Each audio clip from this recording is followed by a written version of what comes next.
It's nice to be here with you and proceed for the convention. It's very difficult for me after these two speakers to tell you more about the economy because we have already heard quite a lot. But let me give you maybe a bit my know-how over the 40 years I've here. Because I think whenever you plan the future, you have to look back in your past, you have to know where you're now, so you can plan ahead. And what we have and what we could look back in our history, which we have been celebrating independence, is impressive history in a very short time, because I think we forget how short 40, 50 years are. We have achieved and we have built an economy which is the envy of many other European nations. And let us be very proud about that, because that doesn't come about from nothing. And I think I came to Malta, obviously, at the beginning of the 70s, and Malta at that time was still an underdeveloped country. In fact, we had a special system of preference for America to get our goods duty-free because we were considered underdeveloped. I mean, when I came, we brought the first injection machine. Today we have maybe something like 600 on the island. I remember everything had to come by ship. We didn't have roll-on, roll-off. There were no trucks coming in. To go to Germany, there was one flight direct to Munich on a Saturday. That was the only connections you had. That was the Malta when I came. And now we have the Malta of today. I mean, we have an infrastructure, we have technology, we are state-of-the-art in everything. So we have achieved tremendous success, and we have achieved the success because the government and the governments over the time gave the right incentives by giving either the factory, giving financial, giving tax holidays or tax incentives. But what we had mainly and what brought the success of Malta in the economy was its people. Purely simple, because we have nothing else. We have only these 400,000 people, and out of them the 150,000 who are active, and they were the people. But what we had as well was, at that time, and I remember when I came, with the young workforce we found, because we had obviously high unemployment, so we found A-level students working in factories, because that was the only jobs they found, if not leaving Malta. They were hungry. They wanted to learn. They wanted to know. So by getting foreign direct investment in and getting the know-how transfer, this country could learn very fast, and they adapted very fast and learned very fast. And that is, I think, one of the top in our DNA, that we are so willing to learn, that we are so keen. So we need to be always a very open country. Into the success we have built so far, we have to see, is our success, which we have, a guarantee for sustainability? I don't think so. I think we have to be careful that our success actually will not hurt us, that we will not become complacent. Because the next step is an even tougher one. It's not getting easier, because we have to go up the value chain. We can't stay where we are. I mean, today in businesses, in the economy, it's a rat race. Everybody has to work faster, smarter, so we cannot stay and say, oh, we have done it, we know it, we are here. No, it is the next step, and that again, like Ivan said it, the key has been always education. We need to continuously invest in education, and we cannot more into science and technology, but also what I always found, and I have been preaching it for a very long time, still not seeing what I would really like to see. You know, when businesses look for professionals, for skilled people, they said, we want that qualification, but we want experience. Yeah, but somebody has to give these people the experience. They have to start. But why can't they start while they are studying, getting this experience?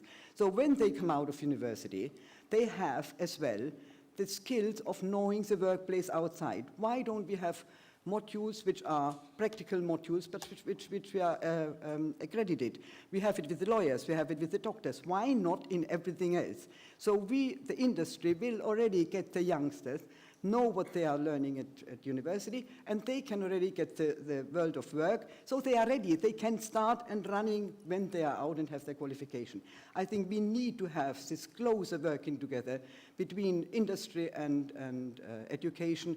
It cannot be. I mean, we have seen it at MCAS, as I was a governor there. And why was MCAS, when it was set up, so successful? because on the board there was half of it industry and the other half was academia. So industry was saying, we need that. Please get it for us. Get the right curriculum, get the right teaching, and we will find jobs for them. And it has proven the same thing. We need the same at university, but also we need to be careful.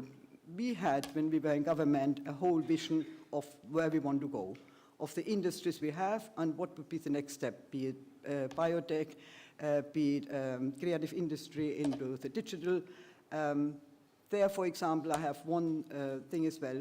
We always want to promote our ICT, our IT. Why don't we have an IT Malta like we have a finance Malta? A very successful model how we could go out and market. Why don't we have that for IT? I think we should set up something like that with the industry involved to market our IT sector properly. And that is, again, what I have been saying. A government is there to prepare the infrastructure, to prepare the environment, to make sure that the process, the legal, the jurisdiction, but ultimately the economy is driven by the business people. And that's where a government has to listen and has to involve the business people. They are the makers and the shakers. And we need to be open. For me, one of the things as well, which I have always said, why doesn't Malta use it? We always say Malta is small, so our smallness. No, use our smallness for our benefit. Because we could be literally a laboratory in the Met. We are like a lab. We have demographic-wise everything. We have young, old, we have middle class, poverty, rich, we have coastal, we have city, we have rural. Get research in people here to use our setup to do their researches. They can do it very cost-effective. We, on the other hand, would learn from them and would see new possibilities where we can then pilot projects. Very easy to do it in Malta. Why don't we use our smallness and what we can offer to foreign research institutes and say, come to Malta, you can use it and you can do a very good job here and a very cost-effective one. I think we need to be a bit thinking out of the box. Yes, build on what we have, but also think of new ideas and open up. Today we are in a global place, and the world is a global place. We cannot stand insular and inside looking. We need the know-how transfer. We need, for example, as well in education, we need our university to open up with other universities or let foreign universities open up. Competition is healthy. It will drive you up the quality change.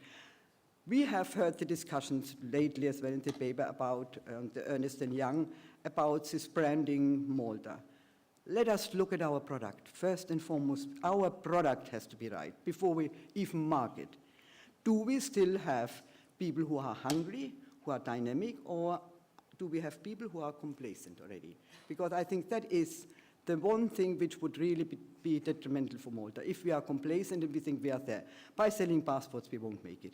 We need to invest into our future, into our youngsters, like Ivan said, into our future entrepreneurs, into startups. We have to tell them, go out there, we have the talent. We definitely have the talent. We have been proving it all over. There was just last Sunday a startup convention at Sky Park, where people were there from the States, from Romania, and they were saying as well, and one of my friends, an Austrian, he said, unbelievable what talent you have. But we don't have yet the investors who are coming here, who are seeing the business angels, who want to invest in the startup. We still have as well in our youngsters and with our banks and in our environment, this fright to fail. Don't be afraid to fail. Learn from your mistake, get up and do it again and do it better. This is what we have to instill in our youngsters, this innovation, this drive to succeed and to be your own master, but open up to outside. We cannot stay isolated. What we have to see as well, and we have been saying it, is especially our small and medium-sized businesses here in Malta. They are still very inward looking. If we do not help them to try and have cooperatives together, merge together, they will not survive. They need to think out of Malta. They need to get together in order to conquer the markets outside. And we need to get the right structures for them to do it. But ultimately, the Chamber of Commerce has prepared a very good paper. It was prepared by the top leading 20 business people with 52 things to do. I mean, this paper tells you all what needs to be done. So I think what we need to see now is to instill in our youngsters this drive, this hunger again to succeed, and not think that what they have today is going to be there for tomorrow if they don't invest themselves in it. So listen to the business people. Let them decide what is the way forward for business. Thank you.